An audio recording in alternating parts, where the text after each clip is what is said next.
A family of climbers consisting of a father and two adult children named Peter and Annie are climbing a mountain rock. Suddenly, two inexperienced climbers ahead of them fall down and knock out the cable attachment from Peter and his father. The whole family hangs on the only surviving belay point, which is located next to Annie. The girl tries to reach the rock and secure another hook, but she fails. The father, who was at the bottom of the rope, decides to sacrifice himself in order to save the children. He orders Peter to cut his cable or they will all die. The poor guy is faced with a cruel choice, while his father continues to morally put pressure on him. Despite Annie's desperate pleas not to do so, the boy follows his father's orders and the next moment he falls to the ground. 3 years have passed since the incident. Now Peter climbs mountains only to shoot photo essays for National Geographic. Annie, on the contrary, devoted herself to rock climbing and became a famous climber. After filming a wildlife photo essay, Peter plans to travel to another location, but on the way to the helicopter, his porter injures his leg. The guy goes with him to a military hospital located in the middle of the mountains in the Pakistani province of Gilgit-Baltistan. The Pakistani army is actively fighting with India, but its fighters are dying not because of an armed conflict, but because of a lack of medicine. This information surprises Peter, as the helicopter he flew in was full of medical supplies. From the colonel, the guy learns that these drugs are intended for a group of climbers who are going to conquer Mount K2. This is the second highest peak after Everest, known for its harsh climbing conditions. The climb is financed by billionaire Elliot Vaughn, who has already tried to conquer K2 in the past, but miraculously survived an avalanche. The entrepreneur plans to try again to climb the mountain for the sake of filming a commercial and this time gathers a group of top climbers, including Annie. After learning about his sister's participation in the expedition, Peter decides to go to the foot of the mountain to the climbers' base camp to meet her after several years of separation. Annie still cannot forgive her brother for the tragedy, so their meeting is tense. She tells her brother that their group is going to conquer the mountain in a short time. Peter is surprised, because usually climbers take their time, and do not chase the schedule, because it's dangerous. But Annie is sure that Vaughn knows what to do and she wants to climb the mountains as soon as possible, because this helps her feel unity with her dead father. After an unpleasant conversation, Peter decides to find a new porter at the base to help with filming, and leave the camp the next day. In the tent city, he meets the owner of the base camp, Skip, and his girlfriend Monique, a local manager and doctor. Between the guy and the girl there is sympathy. In the evening, Elliot Vaughn throws a party for the expedition members. An old man attends it and warns that the group may die in the mountains due to worsening weather conditions. To which Elliot replies that his assistant has analyzed the weather conditions for 40 years and there is nothing to worry about. The specialist states that the probability of favorable weather on the day of the rise is 82%. Then the elderly man asks who will lead the expedition and take responsibility in the event of the death of the group. Elliot introduces professional guide Tom McLaren, whom he has hired for the upcoming expedition. After that, the company continues the fun, and the old man with a gloomy look goes back to the mountains. At night, Peter enters his sister's tent and tries to dissuade her from a dangerous mission, fearing worsening weather conditions. To which Annie replies that he has not been in the mountains for a long time and has no right to advise her on what to do. Peter understands his sister's resentment towards him, and tries to convince her that he made the only right decision by cutting the rope with her father. Annie is sure that her brother just got cold feet and quickly gave up, and accuses him of never being at his father's grave. At dawn, the group begins the ascent. On the radio, the base transmits to Tom McLaren about the worsening weather conditions. The guide does not want to risk the group's life and plans to cancel the expedition, but Elliot insists on getting to the top of the mountain and waiting out the storm there. He orders Tom to keep doing the job, for which he is generously paid, and he does not dare to contradict him. Before leaving, Peter notices that a strong wind is rising in the mountains and returns to the camp to see if the group has turned back. There he is told that the ascent continues despite the mortal danger. Meanwhile, the wind intensifies and Tom decides to return to the camp, despite the threats of the billionaire. But on the way back, a snowstorm overtakes the group, and Annie, Tom and Elliot are blown into the gorge of the ice cave. The trio are trapped. The guide is hit hard when falling and cannot get up. Annie manages to communicate with her brother using Morse code and transmit information about the survivors and their approximate coordinates. Relieved that Annie is alive, Peter decides to assemble a rescue team. The guy understands that he will need explosives to break through the ice and snow, so he turns to the Pakistani military for help. The only available explosive they can offer is nitroglycerin in unreliable canisters. Peter tries to form a group among the climbers, but few are willing to risk their lives, realizing all the prospects. Vaughn's men then offer a reward of $500,000 to take part in the rescue operation. So Peter manages to assemble a group of 6 people, which includes the guy himself, the brothers Cyril and Malcolm, Monique, Karine, and Skip. It will take the team 27 hours to reach the missing climbers, but they will be able to hold out in limited conditions for no more than a day before they die from pulmonary edema.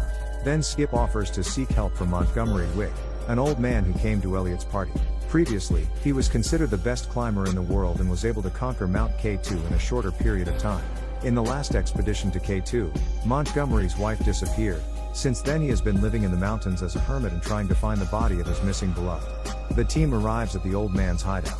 He initially refuses to participate in the rescue operation, but changes his mind when he learns that Elliot Vaughn is among the missing. Wick orders Skip to return to base camp to monitor Vaughn's coordinators leading the mission. After which, much to the annoyance of the others, he splits the group into pairs: Kareem and Malcolm, Monique and Cyril, and Peter, who will go with Montgomery himself. Each group is given 1 canister of nitroglycerin. Meanwhile, Tony is only getting worse. Due to the fall, he began to bleed internally. Annie wants to use dexamethasone to help the guy, but Elliot doesn't want to waste the drug on someone who is already doomed. He persuades Tom to refuse the life-saving injection in order to give others a chance to survive. The rescue team manages to get to the highest point on the mountain where a helicopter can fly, after which they start climbing in their own direction. Kareem stops to pray, and Malcolm engages him in an awkward conversation about religion. Montgomery is unhappy with Peter's speed, and a fight breaks out between the two. The guy almost falls off the mountain, but Wick manages to catch him. The old man tells Peter that he is not to blame for the tragedy that happened to his father, and these words calm the quick-tempered guy. Due to the long stay in the ice trap, Annie develops pulmonary edema and coughs up blood. Elliot notices this, but is in no hurry to give her a first aid kit with medicine. Later, Montgomery manages to contact Vaughn, who tells the group to hurry because Annie has developed pulmonary edema. The old man hides this information from Peter and cuts off the connection when Annie asks to pass the walkie-talkie to her brother. On the way, Cyril constantly flirts with Monique and fools around, and due to her carelessness loses sight of a backpack with explosives that has slipped down the snow.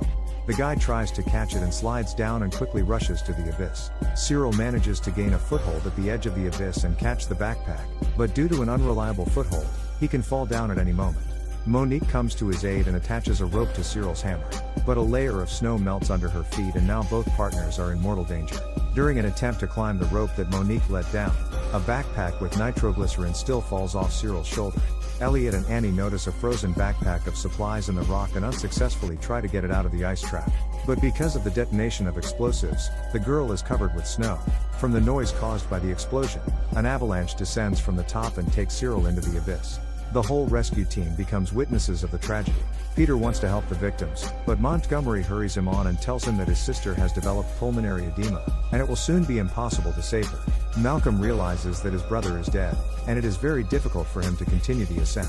Kareem understands the grief of his partner, because his cousin Ali was in the group with Vaughn. He invites him to return to the camp, but Malcolm refuses. Annie survives the snowfall and finds a backpack under the rubble that belonged to the deceased Ali. She takes the dexamethasone out of it and injects herself and Tom. Elliot watches her actions with a glare. Montgomery and Peter take a short break. The guy notices how Monique is approaching them, who also managed to survive after the avalanche. Peter removes the glove from her hand and discovers that her finger is broken. He distracts the girl by talking about her unstable relationship with Skip, and sets her finger back in place. So Monique joins their group and they continue their rescue mission. Meanwhile, gas canisters explode in a Pakistani military camp. The military relays information to Skip that nitroglycerin is unstable in the sun. He manages to warn Peter and he hides the backpack with explosives in the shade and fills it with cold snow. Peter manages to warn Malcolm and Kareem of the danger, but as he hastily tries to hide the backpack from the sun's rays, the nitroglycerin leaks out of the container and explodes. The guys die from the explosion, and Montgomery's group falls down into one of the mountain gorges. There, Monique discovers a woman's body frozen in ice, part of which has collapsed due to the explosion. Montgomery recognizes the deceased as his wife, who was Vaughn's guide on his first attempt at K2 4 years ago. He removes her wedding ring and searches for a box of dexamethasone, but it is found by Peter, who begins to doubt the mountaineer's good intentions. Wick tells Peter that Elliot Vaughn is responsible for his wife's death by taking her medicine for himself and leaving her to die. Vaughn told reporters that the medicine was blown away by the wind, but Montgomery knew for sure that his wife always kept it with her. Now Wick wants to find and kill Vaughn. At night, Annie contacts Peter and asks him not to risk his life and return back to the camp. The girl says that she will last another maximum of 2 hours and the group, most likely, will not have time to save either her or Tom. Annie no longer blames her brother for her father's death and asks him to let her go. Taking advantage of the fact that the girl has lost her vigilance, Elliot strangles Tom without regrets and takes the remaining medicine for himself. Peter and Monique decide to continue climbing at night without Wick. At this time, another snowfall occurs in the cave with climbers, forming a narrow passage to the outside. Vaughn wants to raise a flare, but it's too cold. The climbers have no water left to defrost the device, so Elliot decides to use dead Tony's blood for this purpose. Thanks to the bag of hot blood, the rocket gradually heats up and explodes as soon as it is outside. Having reached the place, Peter and Monique notice bloody footprints in the snow and blow up the ice blockage with nitroglycerin. They finally reunite with the missing climbers and drop ropes down to lift them up. Peter wants to pull Vaughn out after Annie, but when climbing, due to the heavy load, the ice axe used as a safety point begins to fall out. Montgomery catches up with his group, manages to secure a belay station, and descends with Annie back into the cave. Elliot thinks that Wick is going to attack him, but succumbing to Peter's persuasion, Montgomery decides to help the enemy escape, and also puts the safety cable on him. During a new rise, the edge of the ice crack collapses, and the ice axes used as an insurance point are displaced. Annie, Peter, Montgomery and Elliot lose their footing, hanging from the same rope. The heroes find themselves in the same situation as 3 years ago, when Peter's and Annie's father died. But this time, Peter doesn't have to make a choice. Wick cuts part of the rope himself, and together with Vaughn falls into the icy abyss. The surviving part of the group returns to base camp, where Monique provides first aid to Annie. The doctor kisses Peter and leaves him alone with his sister. Annie tells her brother that he did a real feat in the mountains and that his father would be proud of him. At the end of the story, Peter comes to the memorial with photographs of climbers who died in the mountains, including now Kareem Nazir, Ali Hassan, Miyama, and Montgomery Wick, Cyril and Malcolm Bench, Tom McLaren.